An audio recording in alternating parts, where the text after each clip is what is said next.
Things have calmed down now. But yesterday, honestly, was very scary. It was scary. It's not something that you expect to happen at a football venue.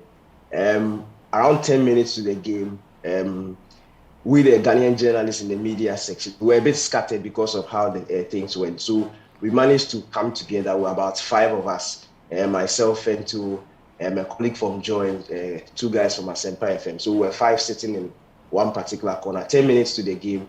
And the way we were looking at things, we could just feel that and we could just sense that Ghana would qualify. We really didn't see a goal coming in for Nigeria. So then we began to sing because where we were, it was a group of journalists who were very familiar with. So we began to sing and we were all laughing, smiling, and we were singing songs, we were happy. And then the final whistle goes, and then we are filming our players, we are happy, we're all singing. And all of a sudden, we see on the pitch that fans are climbing over the barricades that have invaded the pitch. But at that particular point in time, the first two we saw were running towards Nigerian players. So we didn't really think the Ghanaian players were in danger. Yeah. And then all of a sudden, they started running towards the Ghanaian players. So it was at that point where one of the technical officials signaled for the players to quickly get into the dressing room. So first they were walking briskly, and then all of a sudden the fans started chasing them. So now they had to literally run into the tunnel. Yeah. And then as they made their way into the tunnel, a couple of fans also managed to enter the tunnel. We don't know if they were able to enter the dressing room with them, but from reports that we've gathered, they weren't. They were stopped at the gate. But it was complete chaos. And as that was happening and we were watching it, more fans were coming on the pitch. And then we started hearing people asking where the Ghanaians are, like where the guys who were singing. So it was at that point where our senior colleague at BBC, Oluwashina, he asked us to be quiet, he asked us to sit down, and then he formed sort of a wall around us so that people would not see us, and then started distracting a lot of people. But then there were some murmurs in the crowd around the media area where people were like, they saw some Ghanaians at the top there. So that's, at that point, look, it was very, very scary because the fans had invaded the media section. And that was also because of the fact that about an hour to the game, the gates were open for free. So the 60,000 you saw in the stadium, it's not like those guys paid tickets to come, no. And there were a lot of free tickets shared out. And at a point, as I said, an hour to the game, a lot of fans were allowed into the stadium. So without tickets, without accreditation, any space that they could find, they invaded that area. That's how we had a lot of fans inside the media section.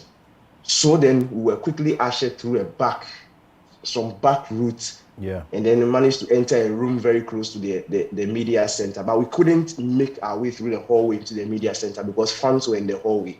So people were trying to, fellow journalists, Nigerian journalists we knew were trying to clear out the place. And we're telling people there are no Ghanaians around. And at that point, we were very, very scared for the Ghanaian fans who were celebrating with the Black Stars. But we heard that security were able to guide them through the dressing room or through the tunnel into the dressing room. So the Ghanaian fans didn't go outside in the stadium into where the crowd were. They actually went on the pitch through the tunnel into the dressing room with the players just to be safe. And so when we heard that report, it was about 30 minutes to an hour. And then we were told that the hallway was clear, so we're now able to enter the media center, where we met up with a couple of other Ghanaian journalists who were also visibly shaken. Look, we were very scared, but things calmed down, thankfully, and we were able to clear up the crowd. And by the time we were leaving the stadium at around 10:30, 11 p.m., things were calm. By that time, let me tell you what happened.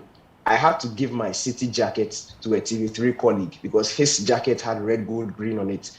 And he wasn't feeling safe. He was very scared. So I had to give my Citi jacket to him. And thankfully, I was wearing a shirt that they had no Ghanaian colors on it. Fentu Tari was wearing his Black Stars jersey over, in fact, inside a shirt. So he quickly had to button up and cover it because had they seen that you were anything that was indicating you were Team Ghana, we don't know what would have happened. Wow. This is terrible. Now, okay, in all that you've said, we haven't heard much about the security detail at the venue. And looking at the images we've seen so far, we don't see much security presence. What was the security situation? Yeah, that's what I didn't understand because a day before the game, that was on Monday night, there was this recce where there were lots of security officers. We've been discussing it amongst journalists where we're like, in Ghana, yes, you see policemen, a lot of them, immigration, military guys, but you don't see them holding guns. But this time, every single one of them was holding guns, and they were scattered around. There were a lot. But I feel the problem came with the way they allowed fans to enter the stadium. And usually these things are sectioned. So you have the popular stand where you have, excuse me to say, more rowdy people at that section. You have the VIP. You don't expect things like that to happen at the VIP section or the media section. But guys like that they invaded everywhere. They just sat anywhere they liked. And it was a bit problematic because the security were around. But the fact of the matter is that, first of all, I don't think they expected fans to jump over the barricades and invade the pitch. So you have stewards inside the pitch. You don't have security guys inside the pitch. It's usually stewards who are lined up around the pitch just to make sure one or two fans don't jump into the stadium. That's how it's usually done. And then the security guys are the entrances into the stands. So the action happened in front of the security guys. It's not like they were able to be there to stop them. They were behind the fans who were climbing. It's the stewards who were at the front. And the stewards are not trained to be able to handle this sort of disturbances. If it was one or two, you would expect that, yes, they would have been able to do something. But the numbers were just shared. Look, it was absolute craziness, and nobody expected that. They overturned the technical areas. Look, it was scary. Tear gas had to come in, and it was at that point where we started hearing a stampede because they shot one very close to the stands, and we just started getting that indication that maybe they could have fired one into the crowd, which would have caused something else. But thankfully, they didn't do that, and they were able to quickly disperse the crowd. But in saying this, you also have to give the security personnel a bit of credit because the way things were going, it is a miracle that the stampede didn't happen. Because yes, there were some people who were misbehaving who went on the field, but there were some people who were also genuinely in the crowd very scared, and those guys began to panic. But when we went down into the room by the media center, we were told that the security guys came and they were able to usher people out, calm down, nothing will happen, and they were able to usher them out. So that's basically the reason why when we were coming out of the stadium, everything was calm. Even in the town, they had managed to disperse a lot of people out of the stadium because it was just an hour and a half after the match when we left. And usually, at least in Ghana,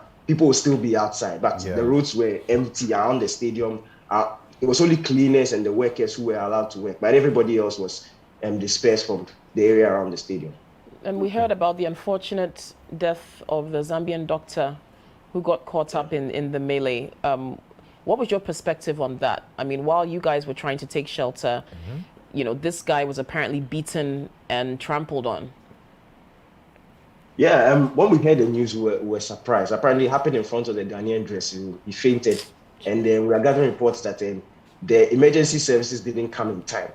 And that's also because of the trouble that was going on. They found difficulty in accessing that area quickly enough, and unfortunately that happened. But you see, when we were sitting in the media room, we were scared for ourselves. We didn't necessarily think people outside Ghanaians will be in danger. We didn't think something like that would have happened inside the dressing room or inside the inner perimeter. We thought that maybe if anything happened, they would have been in the crowd or in the stands or something like that. So to finally have everything calm down and then realize the fact that something like this happened, we were actually very shocked. And that's when we realized that we're really, really lucky and that nothing bad happened to any of us. So terrible. Okay. Wow.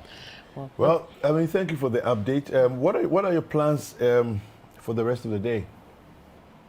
I'm coming back to Ghana today. I've never wanted to be home as much as I do right now. In fact, yesterday I realized how much I love my country, and the E-levy had passed. I expected myself to be angry, but look, I just wanted to run to Nanado and give him a big hug because I really miss Ghana. Man. Daniel Korateng. That's kind of cute, Danny K. Look, it's great to see you. Who was your man of the match? Jojo Olakot. Thank you. Definitely. Outstanding. I agree. Jojo Olakot. Definitely. Absolutely outstanding. Mine the same. The sort of criticism he's got. And you see, when they arrived at the airport, I told him all the best. He looked at me with some look and he shook his head. And then it was Mohamed Kudus, who was like, you people are in your trouble. He passed the comment and said, you people are in your trouble. So you can tell that the things people say, it actually gets to the players. They hear these things and it gets to them. So for him to be able to put that all behind him and produce such a performance, because you see, whether you like it or not, if you go down to the fine margins, he's the reason Ghana is going to Qatar. Yeah. That save he made in the second half, point blank range. Yeah. It is a sort of save that when the best goalkeepers in the world do, we see highlight reels, everybody's talking about it. Yeah.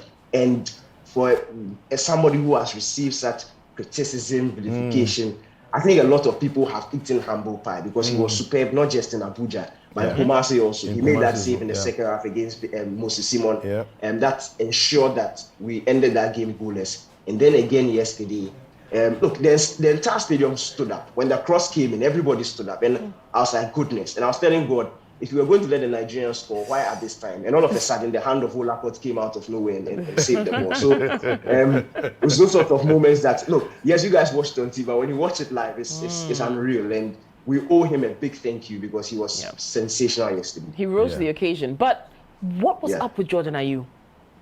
He just looked so out of sorts. What was going on? Honestly speaking, I have a completely different take. You see, I think Jordan was very important to what we did yesterday. Okay. He wasn't the most exciting player to watch, but if you noticed, per the statistic, he drew the most fouls.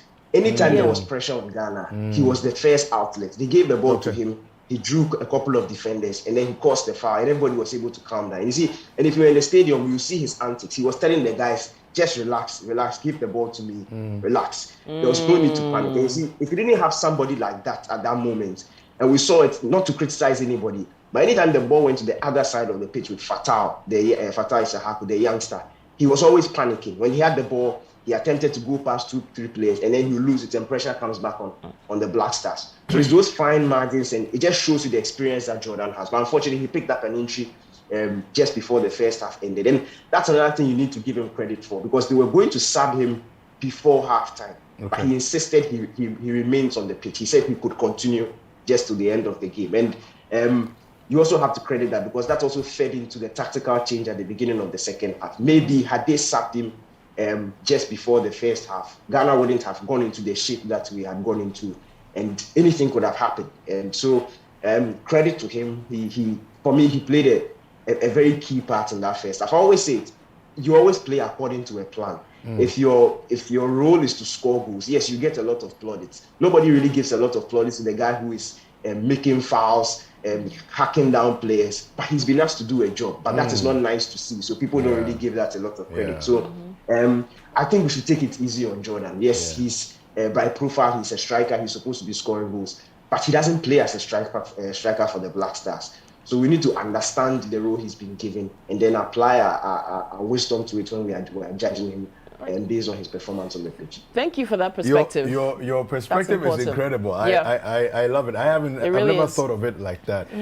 But Daniel, thank you very much for your insights this morning. Safe trip. Yes. We're way back to our